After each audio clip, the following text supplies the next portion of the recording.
Hello cinephiles and movie buffs alike, former film student back with another video. I feel like I say this a lot, but apologies for the lack of content recently. If you haven't tuned in recently, I haven't really uploaded any new content outside of my new podcast episodes. If you guys are unaware, in the last couple months, I began airing my new podcast, Franchise Deep Dive. We release a new episode every other Tuesday, and I do it with my good friend Josh, and every episode we delve into a film franchise and discuss our personal thoughts and experiences with the films as we delve into a film franchise and discuss our personal thoughts and experiences with the films, as well as sprinkling in some behind the scenes facts, trivia, and making of details. We've tackled smaller trilogies like the recent Fear Street trilogy and all three Black Christmas films, as well as breaking down bigger franchises like the Matrix quadrilogy and the Harry Potter films. It's a lot of fun. The episodes do run a little long, but if it sounds like your cup of tea, again, we upload a new episode every other Tuesday. The episodes are uploaded to this YouTube channel, and we're also on Spotify and YouTube, so check us out. But due to just putting in a lot of work on the podcast, as well as the holiday season and work just being a nightmare recently, I haven't managed to sit down and put out a new video, which sucks because I had a lot of good ideas rolling around my head. However, even though I missed the mark a little, I couldn't go another year without doing my end of the year movie ranking list video. I've skipped out on this video the last couple years, but there's so many films this past year I saw and didn't make a video on but wished that I had. So without further ado, please enjoy my list ranking all 2024 new releases I saw in order from worst to best. Some films I'll spend more time talking about than others, some I do have videos on already, but I've rambled for too long at this point, so let's get right into it. But one last thing quick before that, if you're wondering how I rank these, basically I make my list based on a combination of my personal enjoyment of a film and what I believe to be its artistic merits as a piece of film. So if one of the films you loved is a little lower or higher, I may have enjoyed it a lot but just felt it wasn't as well made as it could have been, or vice versa. So let's get right into it. Coming in at 33 in dead last place is of course Madame Web. From a pure filmmaking standpoint, this was the worst film of the year. I made an entire video on it already, so you can check that out. I do get a little dramatic in it, but that's besides the point. But long story short, every creative decision from how the scenes are shot to the dialogue being delivered and how it's delivered to the villain's entire audio being done in post through ADR, this is a steaming pile of donkey shit. At 32, and easily the most bored I've been sitting through a film in 2024, Joker 2 is one of the most aimless and purposeless films I've seen in a long time. It doesn't know what it wants to be and doesn't know who it's made for. For those who call it a brilliant fuck you to big studios and Hollywood, I'm envious. I wish I could see it as that. Instead, it's an over 2-hour jukebox musical courtroom drama with bad musical numbers and underwhelming courtroom tension. 31. Big Monkey vs. Big Lizard 2 Electric Boogaloo comes in at 31. When Kong vs. Godzilla was released back in 2021, I understood it. They'd made 2 Godzilla movies prior and a Kong film already, and now the two were about to square off. And they did, and it was fine. It was stupid, but it was fine. This film, I have absolutely no idea why this was made other than milking a milkless cow. Watching this after Godzilla Minus One is like watching The Sopranos and then watching that weird family-friendly movie starring Gibby from iCarly. FBI? I don't know. PGA. Forget about it? A full-on cartoon movie start to finish. Seriously, spoilers, if you guys care about that for this kind of movie, skip ahead like 30 seconds, but the film ends genuinely with Godzilla just walking to a baseball stadium and laying down for a nap. Yep, you heard that right. The third comic book film to land in the bottom 5, Venom: The Last Dance, was such a useless, uneventful mess. I don't like the Venom films, I'll go on record, and like most, I don't enjoy any of the Sony vs. Spider-Man villain movies that just don't happen to have Spider-Man in them. But I thought at the very least Venom 1 was dumb fun. This one is just dumb. The action is mediocre, and for a superhero blockbuster, it is very far and few between. Seriously, a huge portion of this film is just Tom Hardy hanging out with a weird kooky family. But if you want to see Venom do a choreographed dance with the Asian lady from the prior 2 films, maybe check this out. Man, I would love to return to a time before M. Night Shyamalan was almost guaranteed a spot in the worst films of the year portion, but here we are. About 20 minutes into this film, my roommate turned to me and said, "Damn, the trap was us spending money on this," and I felt that to my core. Trap is just such a strange experience. The premise is super cool, but almost nothing of interest or intrigue is done with any of it. It's just sort of Josh Hartnett getting super lucky for 90 minutes intercut with 10 song and dance numbers from M. Night Shyamalan's daughter. So yeah, if you guys are anti-nepotism, maybe skip this one. At 28 is one of the more disappointing placements. In a Violent Nature is the product of someone going, hey, what if in Friday the 13th we just kinda hung out with Jason for the entire film? Which sounds enticing, an entire slasher that follows the perspective of the killer, until about 10 to 15 minutes in when you realize that you're in store for about 100 minutes of hearing footsteps and following a guy walk around. This is a really unintentionally sleep-inducing and peaceful film, and while there are some top-tier excellent kills, they are so far and few between. This would have been better off as a short film, however, there's clear talent behind the camera, and I'm curious to see what this filmmaker does next. Alien Romulus comes in at 27. After hearing all the hype for this film, I was intrigued, only to be extremely let down and left pretty sad and empty. It occurred to me when I finished watching Alien Romulus that it was made for two kinds of people. One, someone who's never seen an Alien film, or two, someone who loves aliens so much that they just want to see familiar scenes recreated, dialogue from previous films reused, and even old characters brought back with terrible de-aging CGI. I get why people would enjoy this, but on top of the member berries nostalgia onslaught, the cast of forgettable 20-something-year-olds did nothing for me. At 26, we have the most forgettable film experience of 2024 I had, and that would be Kingdom of the Planet of the Apes. I have an entire video on this film titled Boredom of the Planet of the Apes, and it covers all my issues with it, one that people seem to heavily disagree with, but I'm perfectly fine being in the minority of those who found the fourth Apes film to be a dull and soulless experience without any of the charm or charisma as the previous two entries from Matt Reeves. I couldn't tell you a single plot detail or scene that happened in this movie, which is saying a lot for me because I have a really good memory, but I will never watch this again and have no reason to return to it. Possibly the most surprising, we have Terrifier 3 at number 25. As someone who can't stand the first two Terrifier films, I couldn't be more shocked that it's placing this high. Maybe it was seeing it in a theater, or maybe it was the fun Christmas production design, but I just had a lot more fun with this. It's still too long, the acting is still pretty terrible, but the gore and practical effects on top of Art the Clown's natural screen presence made this a very watchable film. I'm not rushing to see it again, but I had fun with it in a theater and might return to it next Christmas for a fun little gory horror film. Maxine is my number 24 pick, and this was another one that kind of disappointed me. As someone who enjoyed X and really loved Pearl, I wanted to see how Ti West's little horror trilogy wrapped up, but ultimately left the film feeling empty and disappointed. While the cinephile in me appreciated the nods to old Italian giallo films, the references alone weren't enough to engage me with the super predictable and lackluster story.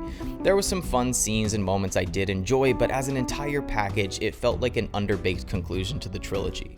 Deadpool and Wolverine comes in at 23, which is where probably a lot of you turn this video off and possibly unsubscribe, or if you're not already subscribed, then you consider never subscribing. Look, I enjoyed it. I had a lot of fun in the theater. Maybe I'm superhero movied out, but in reality, I'm just not a huge Deadpool guy. I'm not into the idea of having your very self-aware character just poke jabs at the writing of the film he's in.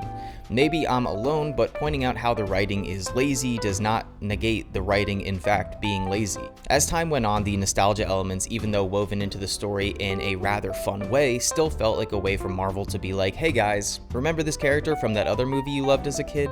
And I'm someone who still feels like Jackman's final appearance as Wolverine should have been in Logan. It just felt like the perfect send-off for him. Either way, I'll probably never see Deadpool and Wolverine again unless a friend wants to put it on. Blink Twice is the directorial debut of Zoe Kravitz, an isolated thriller with a stacked cast, and honestly, it was fine. I didn't love it, I didn't hate it, it was just sort of there. There's some decent performances from Naomi Ackie, and it's fun seeing Channing Tatum get a little evil with it, but it just doesn't do anything special in the script or filmmaking. Not really any twists or turns that catch you off guard, and nothing in the cinematography department that stands out. It's most likely a film that I'll forget about in a week's time, but for a directorial debut, there is a lot worse, but there's also a lot better. Longlegs, another film that was getting a lot of hype, but ultimately left me feeling disappointed.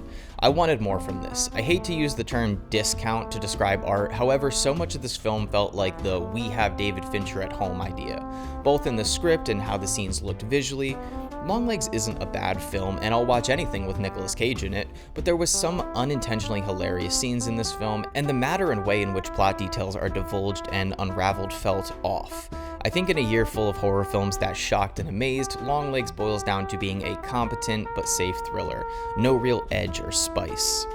Another horror film that didn't quite hit the mark for me, Smile 2, comes in at the 20th spot. Honestly, this is more of a personal one, as though the film had some pretty decent direction, blocking, and surprisingly solid cinematography. For those who have seen the film, the opening scene actually got me rather excited with its visual flair and style. Unfortunately, the film never really hits that level of creativity again, and again, this isn't a bad movie from a filmmaking standpoint, but the script isn't all that special, and while Naomi Scott is great in the lead role, most of what we see in the film are things that any average horror fan has seen done a dozen times over, and usually in a better fashion. And when the main crux of your film is characters aggressively smiling at you for 2 hours, you get bored rather fast, or at least I did. There's no elevation or variety in the scares of the film because the end result is always the same. And if that scare tactic works for you, then great. Smile 2 might be your cup of tea. If not, like me, then maybe avoid it. Still, it has some solid filmmaking, and I would love to see Naomi Scott in more roles that let her chew the scenery like this one did. At 19, we're getting to the films that I at least liked a little more, starting with We Live in Time, a romantic comedy/drama starring Andrew Garfield and Florence Pugh, two actors I absolutely adore. So what could go wrong? Well, like I said, pretty much every film from here on is at least one that I like a little bit, and while I did enjoy this movie, I thought I'd like it a lot more. Two stellar actors with some of the best on-screen chemistry I've seen in a film, but unfortunately that's really all the film has. It survives and thrives off the dynamic chemistry of its two leads. Unfortunately, nothing else in the film really has that much of a punch to it. The way in which the script unfolds, cutting back and forth between the past and present, unfortunately undercuts a lot of the dramatic tension of the film, and it's hard to care about certain scenes or characters' dilemmas because we've already seen that outcome. At the end of the film, the only real standouts and highlights were Pugh and Garfield.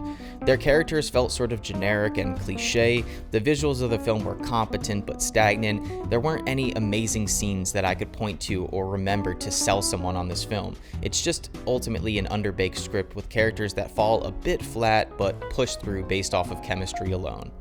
Abigail, the new horror comedy directed by the Radio Silence duo responsible for both Scream 5 and 6, two films I am quite the fan of.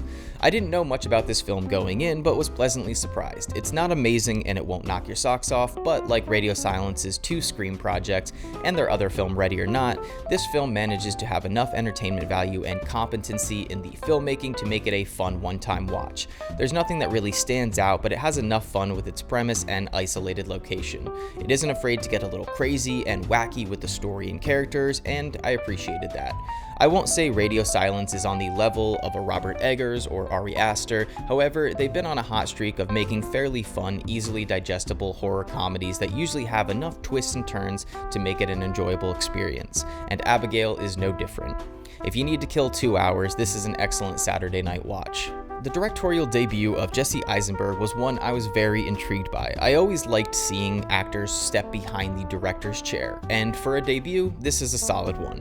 I wouldn't say Eisenberg's direction was anything super special or anything to write home about, however he did show a really confident approach in several scenes, allowing himself and Kieran Culkin the freedom to just perform, usually with a fixed static shot. It lets the scenes breathe, and while I would have liked to have seen a little bit more of his presence in the cinematography and the blocking of actors inside of the scenes, I was rather impressed with this mature approach to scenes of characters delivering dialogue. As for the film as a whole, there's some really great scenes in it, but as a whole package, it left me wanting more, and not in a good way. The film unfortunately follows a rather repetitive story, offering a very similar experience for the entire runtime. I wish we just got to see a little more variety in both of the visuals and the story that we were experiencing. That aside, the performances are very strong, and you get a sweet little film that's equal parts emotionally resonant and equal parts hilarious. A really solid debut from Eisenberg, and I'm curious to see what he does in the future as a director. Man, something about Kristen Stewart having a great career post-Twilight is so heartwarming. Coming in at 17 is the erotic thriller Love Lies Bleeding. The tale of a gym employee falling in love with an out-of-town bodybuilder wrapped up in a crime thriller wasn't on my bingo card for 2024, but here we are. Honestly, there was a lot about this film I enjoyed. Kristen Stewart is fantastic, Katie O'Brien showcases a ton of range, it's really fun seeing Dave Franco play a disgusting sleazeball, and Ed Harris is always a treat. The film is competently shot with a nice visual identity in the camera movements and framing choices. I appreciate that I never knew exactly where the plot was going, it kept me on my toes, and when the shit really starts to hit the fan, the story and character decisions were really interesting, and I was really eager to see how things would wrap up. I don't know if this is a film I would return to anytime soon, but there was a lot to like about it, and I'm excited to see what director Rose Glass does in the future. Cracking the top 15 is Alex Garland's Civil War. Garland is a writer and director I've been a fan of for quite a while, as the screenwriter of 28 Days Later and the director of films like Ex Machina and Annihilation, as well as the miniseries Devs over on Hulu. The idea of him tackling a story about a fictional modern-day American Civil War really enticed me. And this is a weird film for me because I seem to be in the minority who thinks the film is just pretty good. It's very well shot with plenty of memorable sequences, both from a visual and story standpoint. The sound design is spectacular, and I can't think of another film in recent memory where the sound design and mixing was so great that I felt like I was actually in the gunfights. The performances are really solid, especially from Kirsten Dunst, but I did find myself in the camp of people that isn't a fan of the film not having a clearly defined scenario. Now, I'm not someone who needed them to quote-unquote pick a side, but the Civil War itself and the sides fighting were so loosely defined and so ambiguous that it restricted me from having a personal connection to any of the numerous well-filmed and beautifully orchestrated battle scenes. If I don't know why they're fighting, who they're fighting for, or who they're fighting against, why should I care that they're fighting? Maybe the completely subjective stance to this fictional civil war was the point, but then exploring them through the lens of journalists feels like a waste. Either way, it was still a good, well-made film, and one that I will probably return to in a year or two. Another filmmaker I love, Richard Linklater, director of films like Dazed and Confused, School of Rock, Boyhood, and the Before trilogy, hit us with a surprising flick in 2024. Hitman, starring Glen Powell, is not an amazing film, and this is more of a personal pick, as I don't think this is a great piece of filmmaking and feel that Linklater has much better films. It's competently shot, it has a fun premise, good pacing, and doesn't do anything in terms of the filmmaking to take me out of the experience. But ultimately, the entire film kind of serves as an acting vehicle for its star Glen Powell. The premise follows Powell, who takes up a new position going undercover for the police as a pretend hitman to try and catch people putting out hits on loved ones, bosses, enemies, etc. But this allows Powell to put on a slew of accents, costumes, and display a myriad of mannerisms. Powell is easily the best part of the film and really just gets to show off his range and diversity as an actor. The best part is he works just as well as these intimidating hitmen as he does the soft-spoken, nerdier character whom his colleagues see him as. This is sort of to Glen Powell what Split was to James McAvoy, a solid excuse to just display his acting chops. But it's a charming enough movie, it's a lot of fun, and while it doesn't do anything super spectacular, it's a unique enough script with a charismatic lead made by a talented filmmaker who has always shown a knack for dialogue in his films. So check out Hitman. At 13, we have Dev Patel's directorial debut. Man, a lot of actors stepping behind the camera this year, and I approve. Now, this is one I don't know if I can fully talk about, but about 2 years ago, I had a job where I sifted through the behind-the-scenes photos and videos of new movies and shows, and I actually got to work on Monkey Man a little bit. From the behind-the-scenes photos and videos alone, I was excited to see what Dev Patel would do with this project, and ultimately, it's a really solid, well-made revenge thriller with a bit of a unique setup.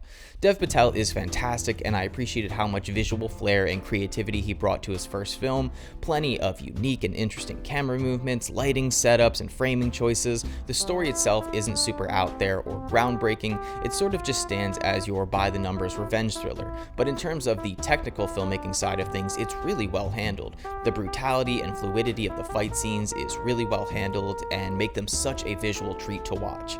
I do wish the story had gone in some more fresh and exciting directions, maybe thrown the audience for a loop, but outside of the initial setup, it sort of does just play out in the ways that you expect it to. It wasn't a bad watch, and I wouldn't avoid seeing this again, but I'm also not going to go out of my way to rewatch it. but still a really solid movie.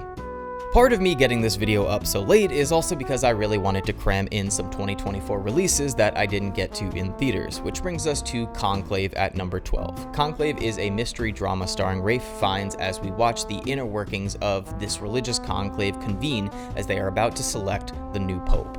I wasn't exactly sold on this film from the trailers and was pleasantly surprised with it. It managed to keep me engaged for a majority of the runtime. The performances are great from Ralph Fiennes and Stanley Tucci. In terms of just framing this year, Conclave has some of the best lit and framed shots of the year. The contrast of the dark and dimly lit rooms with the red cloth of the religious characters was mesmerizing. The placement of each actor and how the lighting hits each of them differently, along with the fine-tuned symmetrical shots, is just a visual feast. I loved how this was a film about religion and religious figures, but is still wildly entertaining, as Ralph Fiennes seems stressed out and on edge at all times, battling his own struggles with faith, his position, usurpers, conspiracies, betrayals, all on the day that they are to select the most prominent religious figure that could destroy or damage all the progress that they have accomplished. While it is not one of my favorites of the year, personally, I see why it's getting a lot of buzz during award season. Almost at our top 10, but before we get to it, we have number 11, I Saw the TV Glow. Probably the film that I thought about the longest after watching it this year, I Saw the TV Glow is a horror film, make no mistake. As even though it's PG-13, there were certain scenes that disturbed me more than something you'd see in a Terrifier film. Look, this film is weird. It has a really strange tone and atmosphere right from the opening shot. Along with its mesmerizing visual style and usage of color, it's a really hard film to forget about. As the film progresses, it gets weirder and more unsettling. The trans messages and themes are sure to put off some more ignorant and small-minded people, but hey, if 70-something Martin-year-old Scorsese can say it's one of his favorite films of the year, maybe you can mature a little too. That aside though, I could totally see someone hating this film. It's very out there and unique in both its story and presentation. Not to get too spoilery, but I really loved them tying in themes of getting older and your memory being rather unreliable as perception is changed by time, all to the idea of TV shows you loved when you were a kid. I think this film just had a lot of interesting things to say and did so in a really unique and interesting way. I haven't really seen a lot of films like this. There are plenty of great visuals to catch the eye, and it made me a fan of Justice Smith, who never really did much for me as an actor before this, but was perfectly cast in this film. All around, it's just a really thought-provoking film that was on my mind for days after I saw it, and still to this day has me thinking about it. We did it, folks. We hit the top 10, and the first film to crack my top 10 is one that immediately will make my annual October horror movie binge, and that is Late Night with the Devil. Now, I've always been of the mindset that found footage is a cool format for films, but it's often misused as a lazy way to make cheap horror films. Late Night with the Devil does not fit into this category. The found footage format in this film used to make the film feel as if you're watching a real talk show from the 70s, as on a special Halloween broadcast, a supernatural presence makes itself known in the studio. I loved this film. This may be personal enjoyment superseding my critical assessment, but fuck you, it's my list. I don't know, I just loved this movie. I thought it was genuinely unnerving and creepy. I loved the talk show format and the little behind the scenes segments that we see, briefly changing up the visual style. I thought the sound design and effort to recreate that old-timey talk show feel was great. The plot itself unraveled in a really fun and exciting way, and I get people hating the final scene, but for me, I don't think the film could have ended in a better way. I love when movies, especially horror, aren't afraid to just go balls to the walls crazy. And of course, David Dastmalchian, I probably butchered that, is an absolute scene stealer, and getting to see him be the lead of a film after years of being a great supporting actor was just such a rewarding treat. If you like horror, please do yourself a favor and check out Late Night with the Devil. It's a hard film to talk about without spoiling, but man, it is just such a great flick. I was already annoyed at Alien Romulus just for existing, but I told myself, people just want good sci-fi. I get it. But then I saw Mars Express, and now I hate Alien Romulus more than ever. Mars Express is a French animated film set in a futuristic dystopian world. I recommended this to a friend immediately after watching it, and he ended up loving it, and he described it as Cyberpunk 2077 meets Chinatown. And that's the perfect way to describe it. A police procedural thriller set in this steampunk aesthetic is a film that feels like it was tailor-made for me. Not only is it just a really great story with well-developed characters and beautiful animation, but the creativity and unique world building to really make this sci-fi world come alive is marvelous. So many little decisions, like the lead character being sober and the world having a mechanic so to where when you order a drink at the bar, a sobriety warning goes off and you have to actively turn that setting off to order your drink for her to break her sobriety, is such a weird mechanism but awesome little thing to include in this sci-fi world. Her partner being a robot who had died 5 years earlier when he was a human, but now lives in a robot body with a translucent holographic head, is another bit I absolutely loved. And the final few scenes managed to really hit me in the feels emotionally, and who knows, if I got a chance to see this a second time, it may have ranked even higher on this list. If you love sci-fi, please do yourself a favor and rent this on Amazon as soon as you can, and maybe we can get more movies like this, and less nostalgia member berries flicks like Alien Romulus. More people need to talk about this film. Check out Mars Express. Another animated film coming into my number 8 spot, and probably the most emotionally poignant film I saw in 2024, Memoir of a Snail. Now, I have not seen Adam Elliott's previous film, Mary and Max, but it's high up on my watch list. I am, however, a big fan of stop-motion animation. It just always has such a cozy and warm feel to it, like I'm 6 years old watching Wallace and Gromit or Chicken Run again. But that aside, I knew nothing about Memoir of a Snail going into it, but it managed to make me laugh, make me cry, break my heart, and fill my soul all in one. A somber yet unrelenting funny tale of a lonely woman recounting the sadness and heartbreak of her life after losing her last remaining friend. This is one that I find it super difficult for anyone who sits down and gives this film a genuine chance not to like it in some capacity. It's sweet and tender when it needs to be, but cold and distant at the appropriate times. It balances out the laughs and tears in a perfect blend. The animation looks amazing and has so much personality in the character designs. The music is appropriately used and beautifully done. All around, it is just an emotional experience start to finish. And I wish we got more adult animated films like this one, as it still has the look of a kid's animated flick, but the writing and themes are ones that any adult can relate and connect to. So check out Memoir of a Snail. Kinds of Kindness, a 2-hour and 40-plus minute Yorgos Lanthimos anthology film starring Margaret Qualley, Willem Dafoe, Jesse Plemons, and Emma Stone. This is a me movie. This is a movie made for me. This is the exact type of film I love. I was already a massive Yorgos Lanthimos fan going back to The Lobster, and Poor Things is one of my favorite films of the last 5 years. I've pretty much enjoyed all of his movies to some degree. And while I didn't love Kinds of Kindness as much as I did Poor Things, I still absolutely adored this film. It was just so weird and unhinged. If you haven't noticed a trend in this list, I really value a film offering a new experience and doing things in a way I haven't really seen. And while I've seen anthology films, I've never seen one quite like this. Kinds of Kindness tells 3 separate stories across its lengthy runtime, and each segment doesn't really tie into the other than a reoccurring male character known only as RMF. However, each segment features the actors listed previously in different roles. Similar to Hitman, at times this can feel like a vehicle for these actors to show off their abilities as actors, but ultimately I found myself really engaged in all 3 stories. Some I liked more than others, which is natural in an anthology format. However, usually there's one segment that feels noticeably weaker than the others, yet with Kinds of Kindness, I found all these segments to offer me something of value. I would say this is one of Yorgos' more inaccessible films due to the length and format. However, if you're someone who can get behind films that don't really explain too much and leave a lot to the imagination, you may love this like I did. It's very well shot, as all of Yorgos' films are, the acting is great across the board, and the script is just so weird and fresh that I couldn't help but enjoy the film start to finish. At 6, we have a film that I was super worried about, and now I feel really dumb for doubting. We have Furiosa, a Mad Max saga. My biggest fear was George Miller attempting to make another Fury Road, another non-stop high-octane action-packed flick. But what we got was a much slower, more methodical film focused on really exploring the character of Furiosa and also the world of Immortan Joe's community of wasteland dwellers before they encounter Max Rokitansky. I'm someone who's very wary of prequels, feeling as they often don't serve a purpose since we know the outcome of the story and the characters. But Furiosa just added so much more depth to the character and the world that somehow it managed to enhance a film like Fury Road, which is what a great prequel should do.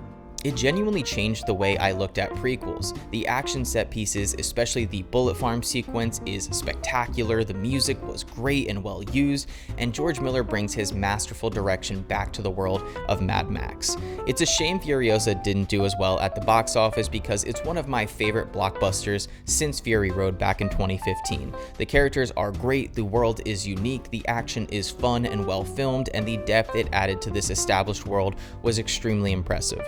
George Miller, I am sorry I ever doubted you. Please make more Mad Max films, please and thank you.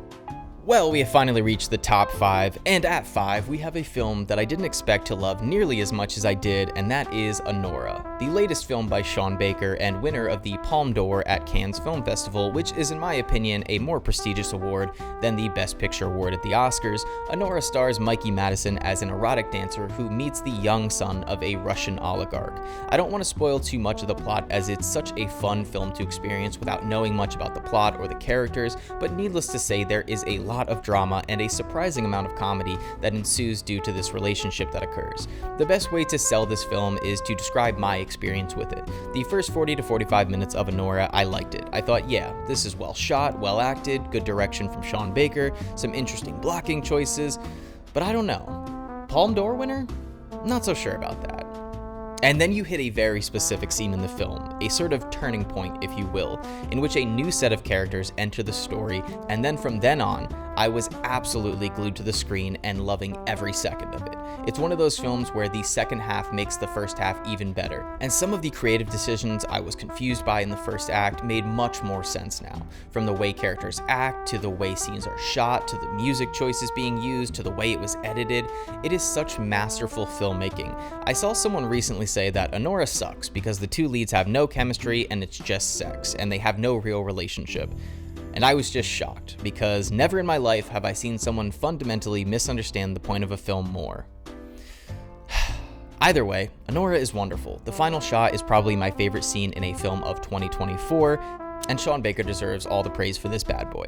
Also, Mikey Madison is a star and gives easily a top 3 performance of the year. At 4, we somehow have the sexy tennis drama starring Zendaya. That's right, Challengers is my number 4 film of 2024. I love this movie, I really do. I rewatched it again last night and it just reaffirmed my love for it. It's just kind of flawless from a technical perspective. The filmmaking is just so damn good, and Luca Guadagnino is easily one of the best working directors right now, and everyone getting their panties in a bunch because he's remaking American Psycho needs to chill the fuck out. Check out his Suspiria remake from 2018 before you doubt this man. But that aside, this film is awesome. I love all of it. The pacing is near perfect, the editing is razor sharp, knowing exactly when to be faster in its pacing and when to really let a scene breathe. It perfectly weaves the narrative in and out of the past and present with effortless ease that flows like a quiet stream. The cinematography is masterful, as somehow Luca managed to shoot every tennis match in a different way, using different creative angles and camera movements, all leading to the final volley between our two male leads, Patrick and Art, and my god, when that final scene kicks off, I had to keep myself from standing up and clapping in the theaters. The clever setup and payoff, the music by Trent Reznor and Atticus Ross, the shot selection, all of it just building and intermingling to create one of the most satisfying climaxes of 2024. I loved the script and how it managed to make the arguments and dynamics between the characters feel like a tennis match, even when a racket and ball were nowhere to be seen. I could see someone not vibing with this film and not really engaging with the story and characters, but if you're a fan of filmmaking as an art, there's so much to appreciate about this movie. Thank you, Luca. At number 3, we have maybe the most entertaining film I saw in all of 2024, and one that I got to revisit yesterday as well. That is, of course, The Substance. I had seen Coralie Farget's previous film Revenge, which I thought to be a very visually interesting film, but sort of redundant and generic with its script and characters.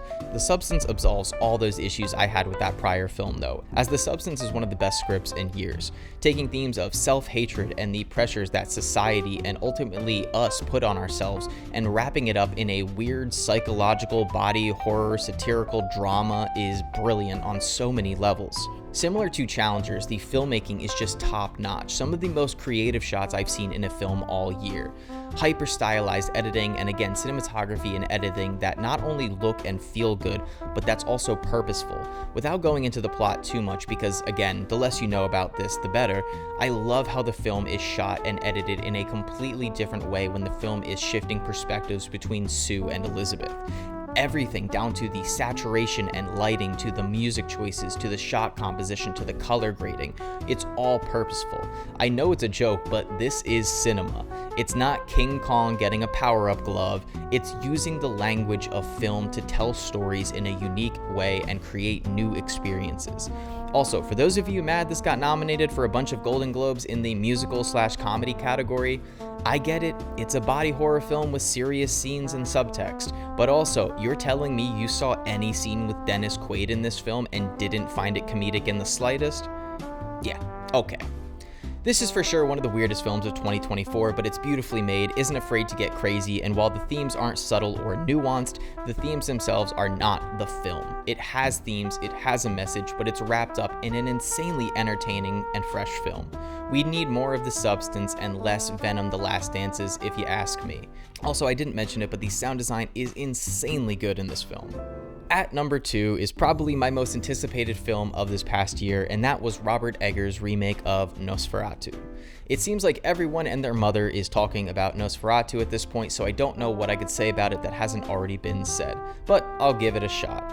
Even those who seem to really not be a fan of this film and its story can at least recognize that on a technical level it's pretty much flawless. Simply put, films aren't really made this way anymore. No, I don't mean that in a cheap, cliche summer movie trailer way where I'm saying, oh, they don't make them like they used to, but the way this film is so methodical and slow in its pacing and approach to the story, along with how Robert Eggers chooses to block his actors inside of every scene and using the camera to weave through a given location so that you feel like every bit of space is being used to its fullest potential is something you just don't see in many modern films, even some of the best ones.